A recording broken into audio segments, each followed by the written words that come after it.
that's when I first heard 15. We were doing the Before I Die, and it's crazy because Charlie was like, he plays, I got this new artist, and 15 after, he sounds just like Bryson. He's like, we got to get him in the studio with Bryson.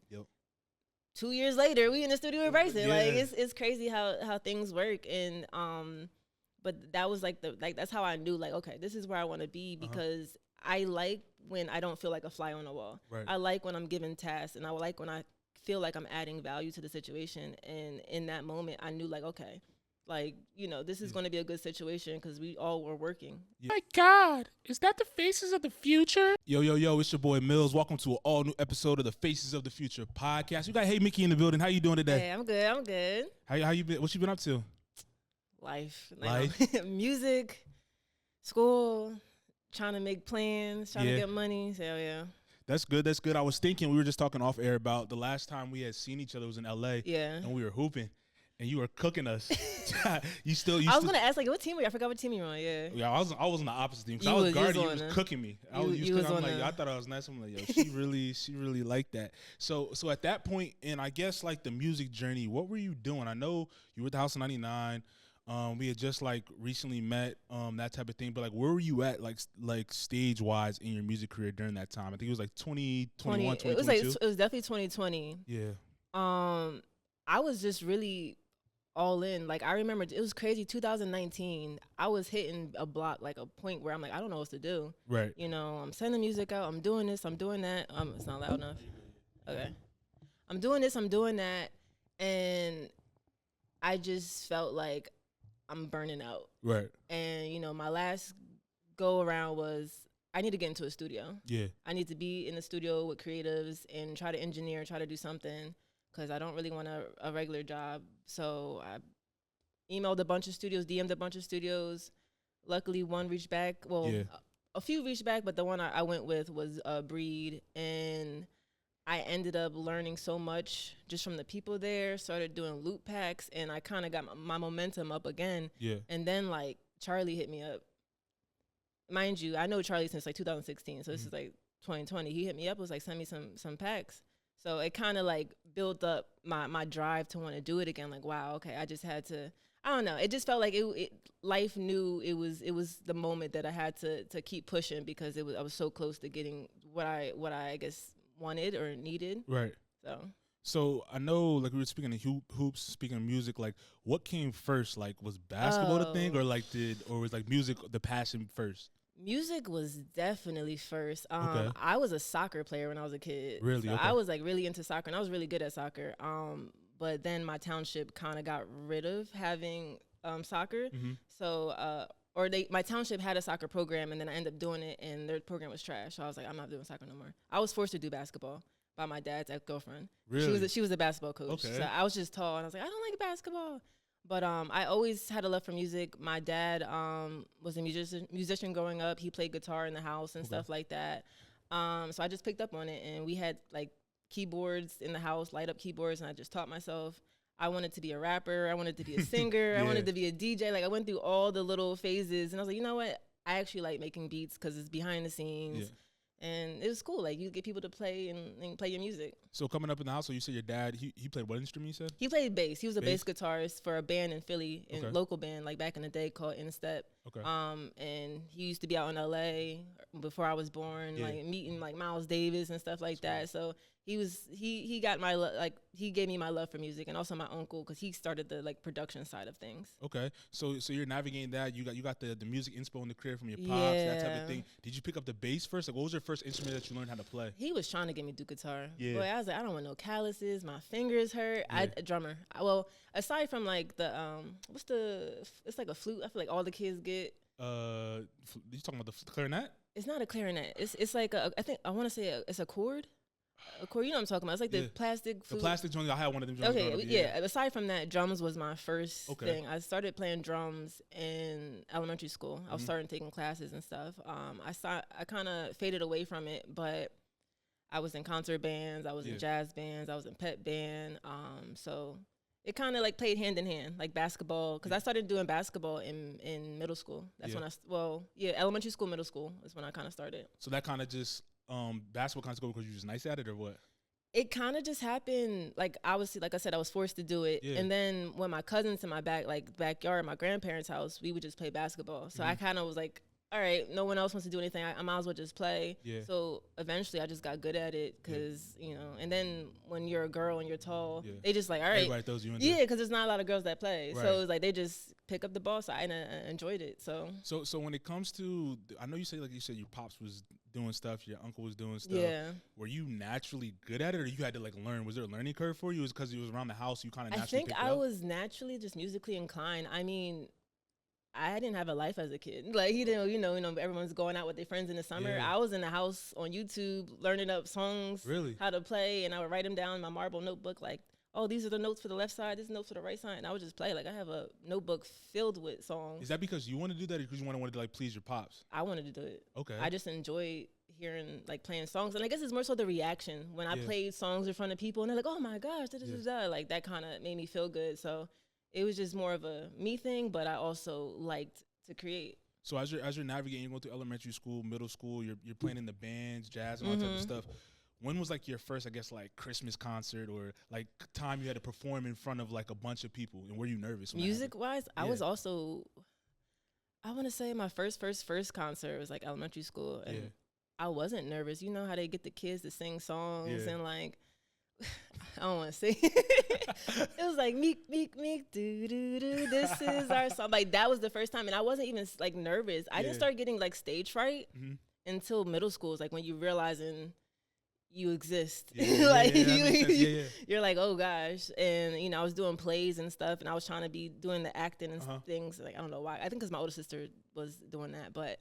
Yeah, like concert band. I wasn't really nervous. It was more so annoyed because they would always have me on like the cymbals and stuff, and I wanted to be on the drum set, but I was the only girl, and I was shy to say anything, and I just never got on it. Like, I'm like face mad, but that's how it be though. That's how it be. So as you're starting out, you're in the high school. Were you starting to produce yet or no? So I didn't start producing until like maybe. I want to say like 6th, 7th grade. Okay, but that's still early. It's still early, but like I wasn't like on a doll, like a doll yet. Yeah. I had a video game called Music Generator on PlayStation 2, and essentially, it's like Fruity Loops, and you just take sound bits, whatever, and that's kind of how I started. Yeah. And like I said, my uncle, he produced too, so I would go to his house, just mess around with stuff, and eventually, I'm like, I want to do this. Yeah. Because I would play my stuff for Music Generator for people, like my uncle's friends, and he's like, wow, like you made this? Like, yeah, I made this. So I just kind of got me hype, and I ended up getting like a little Beat Kings beat machine, like $200, and was just making stuff off of that. So you're from the East Coast. What part of Jersey are you from, just for the listeners? Lindenwold. Lindenwold, okay. Yeah. So you're close enough. You're in the suburbs of Philly, right over the bridge. Jersey has its own like music scene. New York's not too far away. So coming up, like who were like some musicians or producers that you kind of like, whether attached to, got inspo from, or kind of like modeled how you create now from? Yeah, I would say my biggest two inspirations would have to be Missy Elliott. I always really enjoy her creativity and the fact that she was a woman and like she did her own thing. Kanye, he early production, crazy, college dropout, all that. And I want to say, this is more like high school after. I would say like either 40 or that's a good one. Just Blaze a little early. I love Just Blaze sampling. I think that's something I really tried to like master, how he chops his stuff up. But it was just a mix of all that. When it comes to sampling, like how as someone that's never like actually produced a record from the instrumental side, like how do you go about, I guess, like digging through crates, finding a sample that you think would be cool to like flip or like put your own twist to it? Like what's your process in that? I guess you're just trying to hear the sound that sticks out the most, like something that can probably be like a good melody. If you're just doing instrumentals, but like if it's a vocal type of situation of a popular song, I always like to do the breakdowns of the song. Like I don't like to start in the beginning. I like to start, somewhere in the mid, like when songs actually had bridges and stuff. Right. So around there, and I just pick spots that I think will catch a listener's ear and just go from there and just try things out essentially. So as you're navigating, you said, what year did you meet Charlie? 2016, right? I met him 2016 at a beat battle. Okay, he was a judge for beat battle. Oh, he's a judge of the beat battle. I remember you told us on our last interview that we did, but we never kind of went super in depth into it. So tell me what that process was like from you getting into the beat battle. How'd you get into the beat battle? So I didn't even know about the beat battle. So a producer that I met years before that was my first showcase ever at iStandard. He was going to Philly, and he was like, "Oh, I'm gonna be in Philly. You should do this beat battle. It's only $100. Charlie Heat's going to be a judge." I'm like, okay, I'll just go. Yeah. I went. It was cool. I made it to the second round. I remember one of the guys there that I went against the first round. He was like, "Oh," he knew Wonder Girl. I don't know if you're familiar with Wonder Girl. Yep. Phenomenal producer. But she was like, "I know Wonder Girl," and she was just telling me, "You gotta play something different." He lost. It was cool what he played, but like it wasn't beat battle. And I think people don't realize that's beat battle, like stuff that you win with beat battles, different from stuff that you can really get placed in songs, because there's too much going on in beat battle type of music. But so after that, which was kind of funny about that moment, is I thought I won that round. Yeah. But I didn't. So when you go out on stage, they'll give you a number. You're producer 1 or producer 2. The first time I was producer 1 and somebody else was producer 2. Right. The second time I was producer 2 and not producer 1. So they said, producer 1, you won. So I'm thinking like, okay, I'm 1. So me and the other producer just sitting in the stairwell, because once you lose, you're supposed to go back to the crowd. Like, they send you back to the stage. Yeah, you go back to the crowd. They let you stay backstage. Like, nah, you out of here. So we sitting there, and he's like, "Oh, you did a good job." I thought, no, he said you did a really good job. I was like, "Oh, thank you too. I thought you would have won." That's what I said to him. I thought you won, and he just looked at me like, "Huh?" So we just sitting there, and I'm like, he hasn't left yet. So I'm thinking, oh shit, I'm number 2. So I like slowly back up the steps, like, yeah, I gotta go. So that was it. On stage and everything. Yeah, but I ended up exchanging IG information with somebody on his team, S. Dot, and from there, like a few months later, he had a story saying that he was looking for creatives to join his team, and I reached out, and then that's kind of like the process of that happening. Because I never really like talked to Charlie directly. Yeah, it was always kind of through S. Dot, and then like I would see Charlie here and there. What's up? And we'll get into the Charlie in the House 99 in a minute. But tell me, you just mentioned like there's a difference between creating beats for like a beat battle versus like actually creating beats that get placed. Like, what is the difference? Beat battles have so much more into it. You really have maybe like 30 seconds to 60 seconds to get people interested in judges. Whereas for a regular beat, you want to leave space for the artist to create and do what they do on it. And I think that's a hard thing that a lot of producers need to, like, we're learning. Like, even I'm learning still. It's like, okay, we have to leave that gap open, because when you're listening to it, it sounds dry. Like, okay, something's missing, and it's the artist. But yeah, beat battle beats, it's really just energy, getting the crowd moving. In my experience, boom bap type style beats always win. Right. I went to Battle of the Beatmakers in Canada. That's like one of the biggest beat battles years back. And when I tell you, almost every producer played trap, it was like making everybody's ears bleeding. Like, really? It's because it's like, how much can you really do and be creative? And the judges were even getting tired of it, that this kid plays some mid reggae beat, and they were like, "Yep, you won." Like, they're so tired of it. So it's like, that's the process. You want to make sure that things are interesting enough that you're not going to lose the judges or the audience, if there is an audience. But do you feel like that's like the state of kind of music today? You've seen a lot of repetitive stuff as opposed to new creativity, or do you think creativity is out there? It's a little bit of both. I feel like repetitiveness is always going to happen, just because what works. But I do feel like we are mimicking a lot of what everyone else is doing. Yeah. And that's kind of why music is in a weird state right now, like hip hop and everything. Like, nothing seems creative enough, and everybody's just bored. Yeah. You know. So how do you break through the noise of that, like, as a producer? Try new sounds. Like, you just got to try new things and new styles, and, you know, really try to press the limits. But it's hard, because even when you try to press it, there's artists who aren't ready to take that on. Like, they want new things, but they don't really want what you want to give them. Yeah. So it's like trying to balance, like, okay, this is different, but it's also hot. Yeah. So has there ever been a time, like, when you're in the studio, you cooking up, you make some fire, so you think it's gonna get placed based on like whoever you guys are trying to get placements with, and you get no response to it at all? Oh yeah, always. I feel like that's the story for every producer. Yeah. You think something's gonna happen, and it just, the rug gets pulled underneath of you, which is, this is part of the process. essentially. That makes sense. And then like another thing that was interesting to me, I was like navigating when I was working with you guys at the House 99 for a little bit, was the difference between like sending like a beat pack versus like a loop pack. Can you like explain that? Like, what's the difference? What are loops like? For like I said, for the common listener that don't understand that. Listeners, loops are simply the instrumental without drums. Okay. And you can make it a full loop, which is like ABA formats or whatever. You got your verses, hooks, or you can just do maybe a 16 bar and then just whatever, and then have the stems at the end so a producer can pick what they like.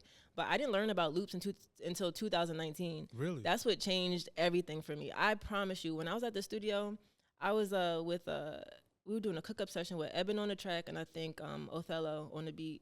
And Eben was like, loops are the cheat code to breaking into the industry. I said, huh? What are loops? Yeah. Like, he plays them to me, and he said he doesn't even know how to play piano. He just puts them in and crazy. Yeah. So I'm like, okay. I went home, stripped almost every unfinished beat I had, made so many, like by like the summer, I had like 2 loop packs done. Yeah. And it changed everything because Charlie was like, send me some loops. I remember you used to pump them joints. I'd be looking for everybody else. Mickey said a new loop pack. Mickey said the loop pack. It was like every 3 to 4 days, I would send Charlie a pack of loops. Yeah. For years. Yeah. And to the point where he was like, yo, Mickey, take a break. Take a week off. I'm telling you, take a week off. And that's just kind of how it goes. You got to keep the pace up. But, yeah. That persistence paid off, though. So tell me about your first experience working with, like, Charlie as a part of the House of 99 and how that came about until we get to, like, your big song that just came out. Yeah. I wasn't signed then, but my first time ever, like, trying to cook up with him, a part of it, I met you that day. Yeah. Met Rado that day. Yeah, we were at his... We was at his mom's house. Oh, yeah. You're right. And we did, that's when I first heard 15. We were doing the Before I Die. And it's crazy because Charlie was like, he plays, I got this new artist. And 15 after, he sounds just like Bryson. He's like, we got to get him in the studio with Bryson. Yep. 2 years later, we in the studio with Bryson. Yeah. Like, it's crazy how things work. And, but that was that's how I knew, like, okay, this is where I want to be because I like when I don't feel like a fly on the wall. Right. I like when I'm given tasks, and I like when I feel like I'm adding value to the situation. And in that moment, I knew, like, okay, like, this is going to be a good situation because we all were working. Yeah. And then I always tell people, like, my first time, like, being in the session with Heat was, like, he kind of, like, showed me what work ethic needed to be before, like, if you're really trying to make it. Because I always tell this story, like how one time we were in there and he was in there from, it might have been like 12 to like 7. And I'm like, oh, we about to go home. He's like, nah, that's just the first session. And then he was in there from like 9 to like 3 in the morning. I'm like, dude's a workhorse. So like, did that rub off on you when it comes to like the work ethic? It did. I had to play catch up crazy. Yeah. Like just seeing his work ethic is like, all right. And it took me a minute to kind of like get on. I'm still not on his pace. Yeah. That's still not even. His pace is different. Pace is different. He locked in. Yeah. And the thing is, like, he's so efficient when he makes music because I've seen him just chill for a little bit. I'm like, all right, I'm going to make some beats and then just make like 7 right there and then and there. And he just makes good use with his time. But I forgot what's the question. Nah, just like how did that affect your work ethic? Oh yeah, it just made it better. Like it pushed me to work just as hard as him. Just seeing him want it bad. I'm like, okay, damn, I don't want to like be the last leg. I want to keep up as well. So, yeah, it's helped a lot. So, as you're working with him, tell me about the first time you got an actual placement. I'm trying to think the first one. So, I think when I got signed, he was working on his own album. Mm-hmm. And one of the songs that I did get placed on his album was with a singer-songwriter named Yuna. She's more international, but she has a song with Usher. I forget what the song's called, but it's a very popular one. Because that was my first placement. So, my first one outside of that would be the Baby Tate and 2 Chainz one. I think that came out 2022, 2021. And I remember he told me that. Well, he didn't. So Charlie doesn't like to tell me like placements until they come out, and I get it because you don't want to get your hopes up to be like da-da-da. He's like, okay, song's coming out. So I just remember being like, damn, this is crazy. Like it's really happening, and it just went up from there. Yeah, because 2 Chainz getting 2 Chainz. He didn't. So I knew about the 2 Chainz part when he reposted the pictures. I was like, 2 Chainz is on there. He's like, yeah. So see, I always thought you knew before they came out. No, like, and I think it's sometimes more so like the less people know, the less like it might come out and, you know, leaks come out. Right. Not that I would leak anything, but it's just more like, all right, I just gotta, you want to cover his back. But yeah, I didn't hear it until it came out. How'd that make you feel though, as an up and coming producer? Did that boost your confidence up more, knowing that you like belonged in the space that you're in? Yes, absolutely. That was my first paycheck, industry paycheck. So I was like, okay, I can see myself doing this. You know, it wasn't a whole lot, but it's also just like I'm finally getting paid a significant amount of money for my work when I've been doing this for free forever. Yeah. So it felt good. How has the process been though for you, like as being a woman producer in the game? I mean, I feel like it's a woman in any male-dominated industry. Yeah. You just got to navigate and just kind of show that you're here to really work and, like, not to be taken lightly. Like, even when I was engineering, you do get a lot of men who, I guess, I won't say undermine you, but they don't think that you do what you do. Right. And I've been in a lot of positions where guys are like, oh, do you know, like, or I was engineering somebody, like, do you know what an 808 is? Like, why would you ask me? Like, you know what I'm saying? Like, duh. Or they would just ask me, oh, can I, or they'll see I'm a woman and be like, oh, can I hear some of your work before? Yeah, that's disrespectful. It is, because they wouldn't ask the guy that. Yeah. So I know. And it's just like, and I'm somebody that I don't really like to talk much about what I got going on. And I promise you, I'm way more advanced than every single person in that room, but I'm not going to tell you because, you know. How does that make you feel like internally though? Like knowing that you're doing what you're doing and then people still come in and kind of try to like second guess you, or like, I need to see your portfolio before I even get on the track, knowing that they're not even as nice as you are. I'm going to tell you this. Nobody important has ever ever played me that way. So I didn't really care. Like, it would be like local people. Right. And I know their career is going nowhere or whatever. It does feel like annoying because you have to kind of prove yourself at every time. But I think that's why I enjoy being a part of the team I'm in, because like, Charlie knows my work ethic. Charlie knows I'm fire. Everybody knows I am. So it helps when you do work with people who understand the process rather than like people who still kind of starting out and trying to get a feel of the industry. Because at a certain level, you've met thousands of female producers and engineers. Whereas if you're new to this, you might be like, oh, I never had a female engineer before. Like, I don't know how y'all do. So it's just navigating that way, like just being aware of your surroundings and just understanding, like, okay, they might not really understand what's going on. For up and coming producer, like, what would you say like is the best way to like get on or to get that first place? Because I know you got like a cosign, but like, would you say just continue putting out music? Would you say like try to get that bigger cosign, or what would be your advice to them? I think when I was doing it, it's definitely different. Yeah. Time, like TikTok and social media has elevated it drastically.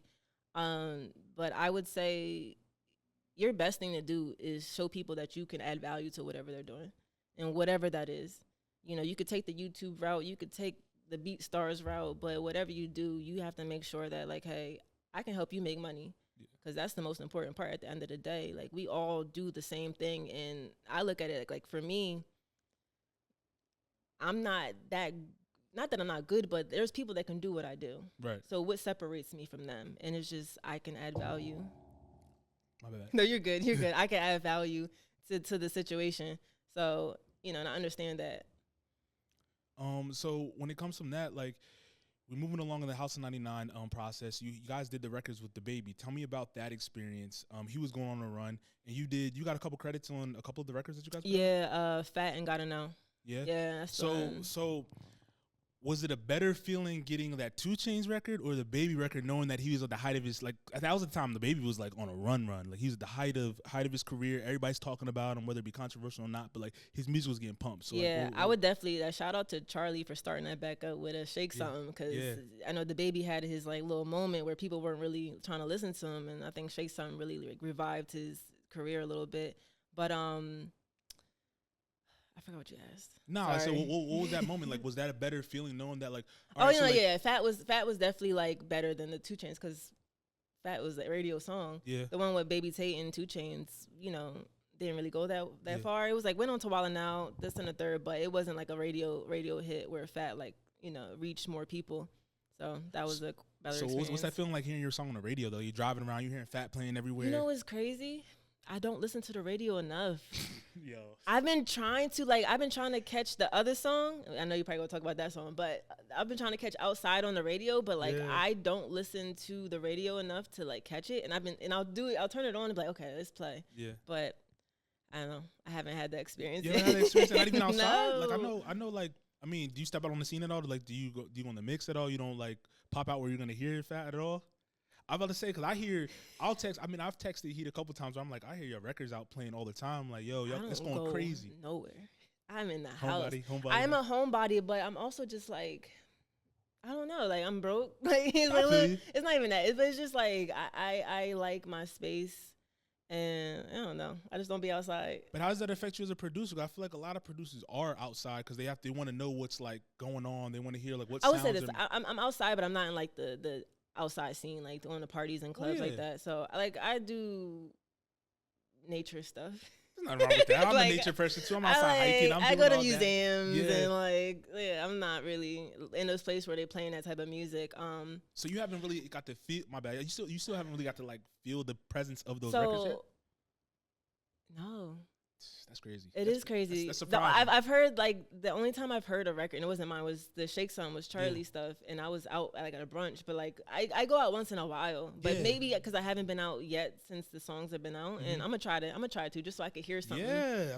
But I like the most I've heard is like people tagging me in like stuff and be like, oh, it's on the radio. But yeah, I haven't heard it myself. That's surprising. I honestly surprising. I feel like if I was a producer, like I'd want to once I know that record's outside, I'm trying to catch that. I want to, but I'm such a like Spotify person. I like to just hear what I want to hear and not hear. So were you a part of? Did you have any records on the Bryson album? Yeah, I had the intro, which was HTTP. Okay. I was on Find My Way and Ram. Find My Way is a record. Yeah. That's one of them ones. Yeah. I say it all the time. And what I was gonna ask you was like you were talking about 2 years prior when Charlie introduced 15 sounding like Bryson, that type of thing, and then that actually manifesting. So what were those sessions like actually creating for that Bryson Tiller project? I wasn't a part of those sessions.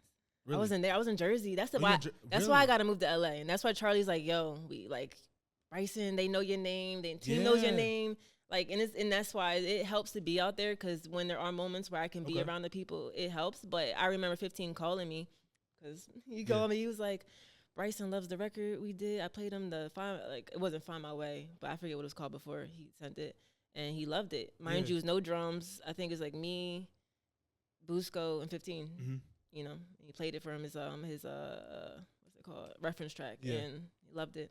But how does that affect your process though? Like as a producer, not like being there, because you're still putting out quality work, but you're not physically there all the time for when they're actually making the music. Honestly, used to it. I think the part of actually collaborating in a space with everybody is something that I had to get used to, because I've always been I'm gonna just produce in my room, at home, in my own space. Whereas if I'm around other people, it becomes like I don't want to sound ass in front of everybody. Like you become a little self-conscious. But I've gotten over it just being around Charlie, because he's like, oh, send this, whatever. But that process is I don't know. It's still the same to me. Like I haven't yet felt like I missed out unless I'm like in a room with big artists or whatever. Right. But it doesn't feel any type of way to me. But I do want to be out there just for it just helped my career a little better. Which one do you like better? Which one do you prefer? What? In terms of like producing, do you prefer being in a collaborative space or like being in your own space? My own space. Really? If it's a collaborative space, very few people. But I think with the collaborative space, I tend to be a little less hands-on, because I'll just have a bunch of loops and I'm like, all right, here's some loops. I feel like that's a consistent, because I've asked a few artists that have been on the pod. They've all said the same thing. Like, I don't know if that's just like a newer age thing or people just want to be by themselves to record. Like I told you prior, I had an artist, Shadi G on here. He said when he produces, because his main producer's in Germany, so he just sends him music and he'll produce in his room or whatever it is, and then send it back and let him do the edits or production on the back end, and then that's how the record is done. I think that's where you find yourself though, and you find your talent is in your own space, and you become very self-conscious because you don't know how other people are going to see judge your process. Essentially, you don't want to be like, am I taking too long? Am I not doing this right? But I've been in like collaborative processes where somebody he added something, and he's like, oh, you add something, and I'm doing it, and then he's like, oh wait, do this, and then he's like going over top of me just to like do the song, and I'm like, okay, this is not how you collaborate. So it's not all. It's like, you want to give that person the opportunity to make what they want to make. But that was like my only bad experience in my first experience. But other than that, it's not that difficult. So we're moving along, and Bryson's album goes crazy. You guys are doing your thing. House 99 pushing out a lot of records. You guys are really solidifying yourself within the music industry as a production collective and just pumping out music. Now we come to present day.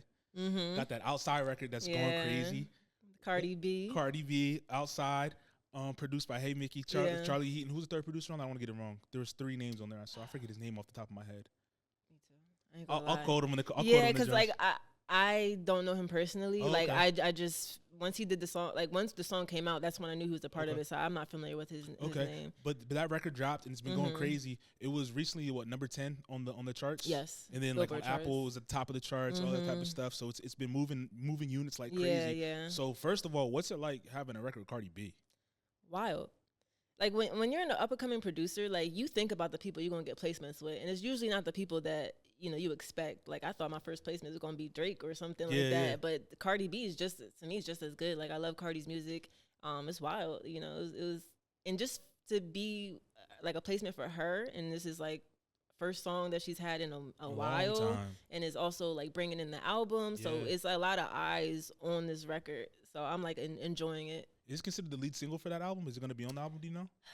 It's going to be on the album. I think initially it wasn't supposed to be a single. Okay. But her label was like, no, this Yeah. needs to be a single because it's an Outside record. Yeah. So yeah. Because that record, right, like I said, it's going, like I hear it, like whether it's, because I tune into the radio sometimes, but like obviously streaming, social media. But like when I step outside in the city, I'm just running. People here in the cars, people playing it, whatever it is. So I'm playing the radio when I leave. I'm turning it I'm on. trying to tell you, I be hearing it. It be outside for real. So like, as this record's blowing up, like what does that do for you as a producer in terms of like credibility? Do you have other people like hitting you up now that y'all want to work? That type of thing? Yes. It definitely puts a lot of eyes on you and people wanting to like work or like, hey, you want to have a pub deal, this and the third. It could be a little overwhelming, really, to be honest, just how many people hitting you up, how many conversations you got to have. And I'm not really a talkative person. So it's different. How you navigating through like the bullshit or like the deals that people trying to throw you as a pub deal, whatever it may be? Truthfully, I think that's the benefit of me getting my first like really big placement in my 30s is like I've been and I've seen it kind of all. So I know when people trying to sell me bullshit, right? And they don't even gotta say much. But it hasn't been too many people really trying to sell me much because I've kind of been like, you know what? I just want to see how this relationship goes. We don't gotta talk contracts. I'm not signing nothing. Right. I just want to see how if we work well together. So that's kind of how that's been. So, this record's out. The album's coming out. Do you have any other records on that? Can you talk about that? No, I don't think I do. Okay. If I do, it'd be a surprise. It'd be a surprise. It'd okay, be so like moving forward, what can we expect from you? I guess next when it comes to HeyMicki as not just a producer, but just you and your whole entity as HeyMicki. HeyMicki, dang, I want to do so much. Like what? Like I want to design cars. I want to make. I love Honda. Honda was probably like my first car. Yeah. I'm a Honda boy, but I want to make like really exotic like Honda cars. I want to design shoes. I want to do businesses and do all this stuff. But for music side, until then, I will. I'm doing some stuff with like Bryson. I think I might have something on his album, and then I know he's working on his video game, trying to like work stuff with that. And yeah, just trying to get some placements. I'm definitely trying to be more on the sync side. Yeah, I was about to ask you about the sync stuff. Is there a different process for you when you're creating that stuff? The process is, I guess now we're really trying to just make like anthems. Okay. Those are the type of songs that like do well. Yeah.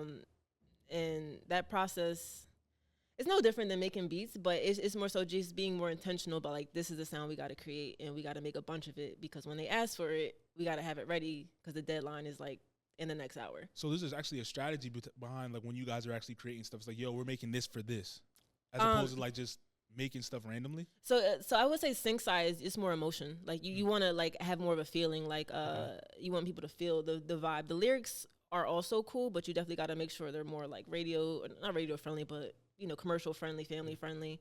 I'm trying to think what else.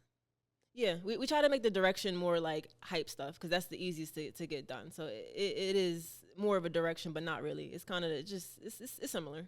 No, that makes sense. So I have a few questions for you that are outside of like your story and all that type of stuff that's music related. Yeah. So like one, who are some artists that you are listening to currently that maybe people aren't bumping but you love?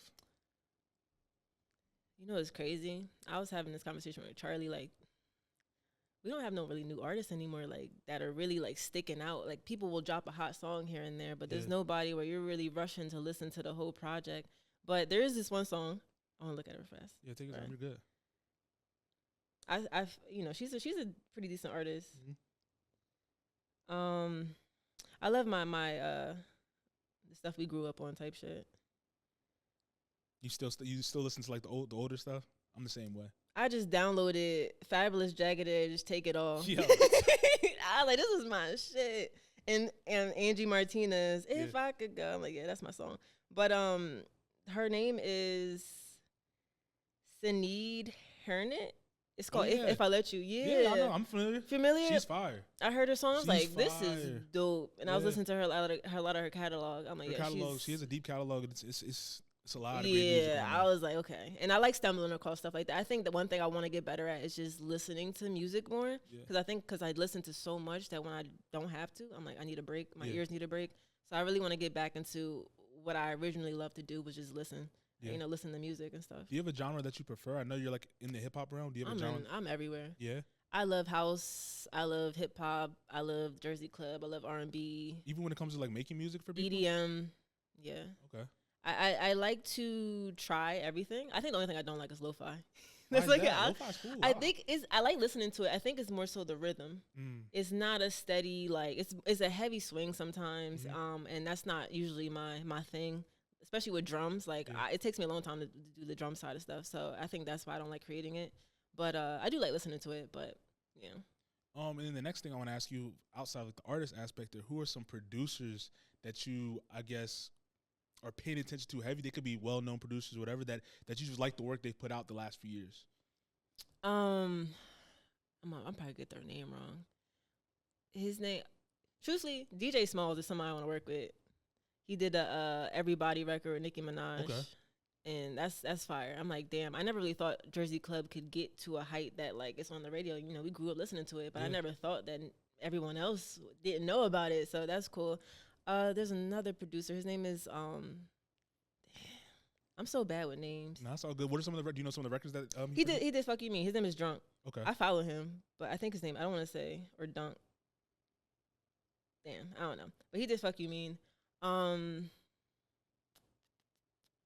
Yeah, I think I'm not really tapped into other people. I just be on my own thing, and then when I do have to tap in, I do. But like, I really just be locked in. No, that makes sense. With what I'm got going on. No, that makes sense. So what can we expect, I guess, from the House of 99? I know we talked about like what you got going on. What can we expect, I guess, from you guys as a collective? Is there like more new music coming out? Oh, just like I said, the Bryson stuff. We probably working on heavily. Sync stuff, like we really like, that's like I a lot of my work is definitely collaborative with the team, and I'm still looking to try to like outsource a little bit more when I have the energy to. I'm trying to like send music more to other people, but it really is just trying to build 99 up. You know. Would you ever go into the realm of like executive producing like projects for people, for artists? I would try. I would definitely start with a lower level artist, obviously, just to be sure I could do it. Why wouldn't you be able to do it? You got. I guess you know how like sometimes you don't know until you do it. Yeah. And you're trying to. I always overthink before I actually do it. No, it's not that bad. And I think that's what I'm doing. I'm like taking, like, assuming there's more to it than what it is. Yeah. But I think I could. I think you could too. Yeah, I think I could. I think I could. Your track record, like, you have the experience. You've done a lot of stuff. You've been in the rooms. You know what it takes to make quality music when it comes to like putting out quality. You're not putting out bullshit. Yeah. So I mean, I don't see why you couldn't do it. Yeah, it's imposter syndrome. you still suffer from imposter syndrome on the regular? Really? Sometimes, like, yeah. I think that's why I kind of stopped making beats a little bit, because the best example I have is like when I was in local, I felt like my beats were fire, like, you know, locally. And then when you kind of get into the next level, you're like, damn. Everybody's beats is fire, and they're even better. Yeah. So I think I kind of got like imposter syndrome, where I just didn't think my sound was good enough. So I kind of cut back on making beats and just focused on loops, because I'm like, okay, I can make melodies like this. I can make melodies fast. I don't got to worry about like my drums hitting hard, because I don't, you know, it was hard for me to get to that point. But I'm good now.